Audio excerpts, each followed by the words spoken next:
Golden diamond light weight ఆభరణాలు వందల రకాల డిజైన్స్ ఏవైనా సరే ధర మాత్రం ఒకటే. వెగా జ్యువెలర్స్, వెలలేని వైభోగం, తరుగులేని నమ్మకం. సో రియల్ లైఫ్ లో వరుణ్ తేజ్ గారికి అంటే అందరికి క్లీనింగ్ అంటే నీట్నెస్ అంటే అన్ని ఇష్టమే, బట్ మీకు ఎక్కువ ఓసిడి అని విన్నాను సార్. ఓసిడి మన చుట్టుపక్కల ఉన్నవన్నీ కొంచెం నీట్గా ఉండాలనే ఉద్దేశం ఉంది నాకు బాగా. ఓకే, ప్లేస్మెంట్స్ కరెక్ట్ గా ఉండాలా? అంటే పడుకునేటప్పుడు రూమ్ చెత్తకుంటే నిద్ర రాదు నాకు. సో అట్లీస్ట్ కళ్ళకు కనపడకూడదు.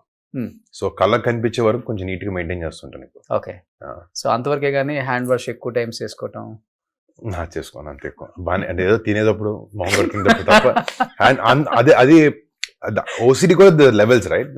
చాలా very basic, just environment clean గా ఉండాలన్నంత వరకే ఉంది, దానికన్నా ఎక్కువ లేదు. ఓకే, ఎవరి దగ్గర నుంచి వచ్చింది అది ఇంట్లో? మా అమ్మ దగ్గర నుంచి. మా అమ్మ అసలు కూర్చోదు. నేను ఎప్పుడైతే సరదాగా ఇంటికి వెళ్ళాను షూటింగ్ తర్వాత చాలాతో కలుస్తున్నాను, ఒక 2-3 రోజులు బిజీగా ఉండి షూటింగ్ తో కలుస్తూ కూర్చున్నా కూడా 2 నిమిషాలు కూర్చుంటే టక్మని లేస్తే అక్కడ ఏదో ఒకటి సర్దుతూ ఉంటుంది మా అమ్మ. ఓకే, అమ్మలు మా వాళ్ళకి ఇంతే కదా, ఏదో ఒకటి సర్దుతూ ఏదో ఒకటి చేస్తూనే ఉంటారు. మా అమ్మకు బాగా ఎక్కువ క్లీనింగ్ అయింది.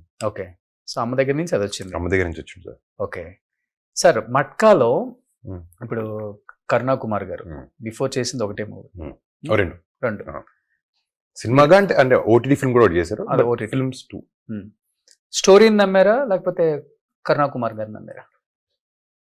అంటే ఫస్ట్ ఆయనకు మంచి టేస్ట్ ఉందని నమ్మాను నేను. ఆయన రాకముందు, ఇప్పుడు ఒక డైరెక్టర్ వస్తాడంటే మనకు ఆయన మీద ఒక ఒపీనియన్ ఉండాలి కదా. నాకు ఆయనకు ఒక మంచి ఉద్దేశం ఉంది, మంచి సెన్సిబిలిటీస్ ఉందని తెలుసు. బట్ అల్టిమేట్గా కథే అవ్వాలి. ఎందుకంటే ఆయన వచ్చిన తర్వాత నేను సార్ ఇది తీద్దాం అనుకుంటున్నాను. అంటే కొన్నిసార్లు డైరెక్టర్లు చెప్పే కథ వాళ్ళ సెన్సిబిలిటీస్ ప్రకారంగా ఉన్నప్పుడు వాళ్ళు ఏదైతే కథ చెప్పాలనుకుంటున్నారో మనకు కనెక్ట్ అవ్వాలి మనం కూడా కథకి. లేకపోతే ఈ క్యారెక్టర్ నేను చేయగలుగుతాను అనుకోవడం, ఇవన్నీ ఫ్యాక్టర్స్ ఉంటాయి సినిమా ఓకే చేయడానికి. బట్ నాకైతే సెటప్ ఫస్ట్ ఆయన కలిసినప్పుడు నాకు మెయిన్ ఫుల్ నరేషన్ నేను చెప్పలే. కథ చిన్న సెటప్, ఇది ఈ టైం ఫ్రేమ్లో జరుగుతుంది, ఇలాంటి ఒక గేమ్ బేస్ మీద ఇలా ఒక ర్యాగ్స్ టు రిచెస్ స్టోరీ, వాడు ఎంత కష్టపడి పైకి వెళ్ళాడు, వాడికి ఎంత ప్రాబ్లమ్స్ ఫేస్ చేశాడు, ఇవన్నీ చెప్పారు. సార్ సెటప్ ఇంట్రెస్టింగ్ ఉంది సార్, చాలా రూటెడ్గా ఉంది కదా, మీరు వర్క్ చేసుకుని వస్తారు, నాకు ఒక 2 months టైం కావాలన్నారు. వచ్చిన తర్వాత ఏదైతే నరేషన్ ఇచ్చారో నాకు చాలా బాగా నచ్చింది సినిమా. అంటే నరేషన్ ఇచ్చిన తర్వాత జడ్జిమెంట్ మీకు మీరు చేసుకుంటారు, డెఫినెట్ గా బిగ్ స్క్రీన్ మీద సూపర్ డూపర్ హిట్ అవుతుందనే అనేది అని అనిపిస్తుంది కదా. అనిపించాలి కదా, లేకపోతే 200 రోజులు ఎందుకు ఇస్తాం ప్రతి సినిమాకి? అది అనిపించకపోతే అసలు షూటింగ్ వెళ్ళాం కదా. ఓకే, కానీ అదే అన్న సినిమాలు చేయడం అనేది కొంచెం రిస్కీ జాబ్, మీకు తెలిసింది. ఇప్పుడు ఒకరు కాదంటే ఇద్దరు డెసిషన్ తీసుకుని, ఇద్దరు కాదంటే 5 మంది లేదా 10 మంది లేదా 20 మంది. 20 మంది కన్నా మించి మనం కథలు చెప్పి డెసిషన్ తీసుకుని సినిమాకి వెళ్ళాం నేనైతే మన సైడ్ నుంచి. కానీ మన సినిమా తీసేది కొన్ని లక్షల కోట్ల మందికి సినిమా తీస్తాం చూడ్డానికి. అంతమందిని కన్విన్స్ చేయాలి అంటే ఒక 20 బ్రెయిన్లు బిహైండ్ ఇట్ వర్క్ చేయాలి. అంటే అది ఎప్పుడూ ఒక టఫ్, నా ప్రకారం ఏంటి టఫెస్ట్ జాబ్ స్క్రిప్ట్ పట్టుకోవడమే. మిగతావన్నీ తర్వాతే వస్తాయి. ఒక మంచి స్క్రిప్ట్ మీద మీరు రాస్తుంటారు కథలు? నేను రాయను. అంటే పట్టు అనేది ఇప్పుడు హిట్ పట్టినప్పుడు పట్టుంది అనిపిస్తుంది, లేనప్పుడు పోయింది అనిపిస్తుంది.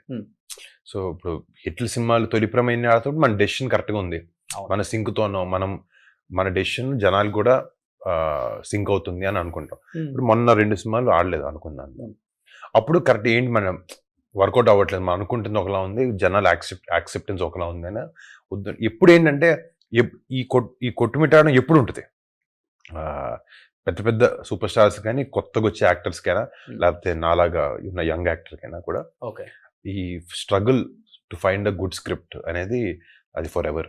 బట్ ఫెయిల్యూర్ వచ్చినప్పుడు ఛాలెంజింగ్ గా తీసుకుంటారు నెక్స్ట్ మూవీకి.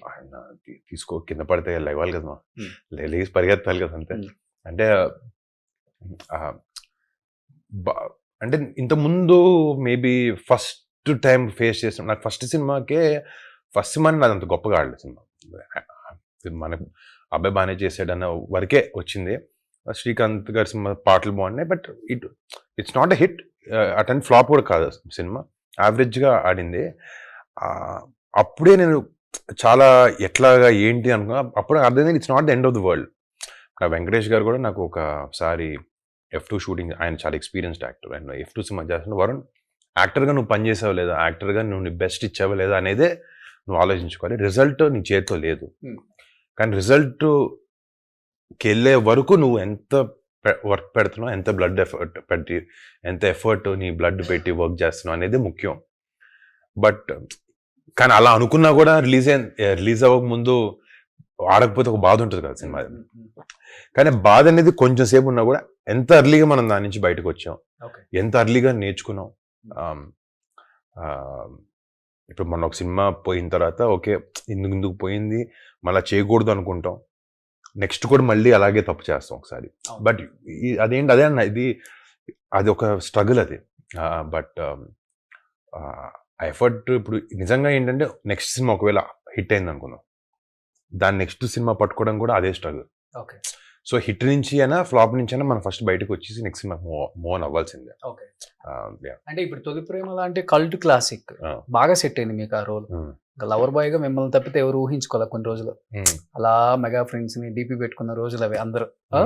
సో తర్వాత ఎందుకని అలా కాకుండా ఆ జోనర్ కాకుండా అంటే డిఫరెంట్ కొత్త అంటే నాకు తొలి ప్రేమ ఫిదా ఏంటంటే లవ్ స్టోరీస్ చాలా వేఫర్ థిన్ స్టోరీ మీద నడుస్తాయి లవ్ స్టోరీస్ మామూలుగా చాలా వరకు.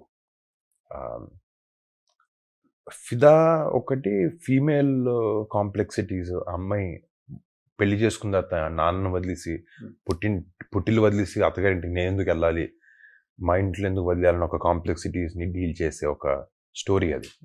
తొలి ప్రేమ ఒకటి అంటే ఒక చిన్న ఈగోల మీద, ఫీమేల్ మెన్ ఈగో మీద, అతి ప్రేమ మీద, దీని మీద బేస్ చేసుకుని చేసిన సినిమా. నాకు ఆ రెండు వాటి యునిక్నెస్ ఉన్నాయన్నమాట. ఒకే లవ్ స్టోరీ అయినా కూడా రెండు బాగా సక్సెస్ అయిన సినిమాలు రెండు. నాకు దాని తర్వాత ఇప్పుడు లవ్ స్టోరీ చేయాలంటే ఇంకొక ఏదో unique factor in love stories ఉండాలి. దాని తర్వాత విన్నావని నాకు ఏదో ఒకటి రెండు అలాగే అనిపించినాయి. ఇప్పుడు ఒక లవ్ స్టోరీ సైన్ చేశాను, అప్పుడు కన్నా కొంచెం 5 years పెరిగినా కూడా ఇప్పుడు ఒక మంచి లవ్ స్టోరీ సైన్ చేశాను, మైత్రి వాళ్ళతో చేస్తాను. అదే సో ఇదే మూవీ సార్ మీరు లావణ్య త్రిపాఠి గారు హీరో హీరోయిన్ తొందరలో వస్తుంది. అదేమన్నా ఎక్స్పెక్ట్ చేయొచ్చా మేము? మీరు ఏదో అడిగించాలని ట్రై చేస్తున్నా, అది కాదు సినిమా, అది కాదు, అది ఇంకో మూవీ అయితే తొలి ప్రేమ 2. ఆ సినిమా కాదు, ఆ మూవీ మేము ఇంకా జీవితాంతం అదే మూవీలో ఉంటాం. సో ఆ మూవీ ఇంట్లో ఉంటుంది సార్, మాకు స్క్రీన్ మీద కనిపించే మూవీ కావాలి లావణ్య త్రిపాఠి గారితో. సరే ఎక్స్పెక్టింగ్ మీరు చెప్తున్నారు కదా చేస్తా. సో ప్రామిస్ చేశారు మేడం, మీకే ప్రామిస్ చేశాను ఇక్కడ సుమన్ టీవీ లైవ్ లో. సుమన్ టీవీలో మీ పర్సనల్ అండ్ బిజినెస్ ప్రమోషన్స్ కోసం కింది నెంబర్కి కాంటాక్ట్ చేయండి.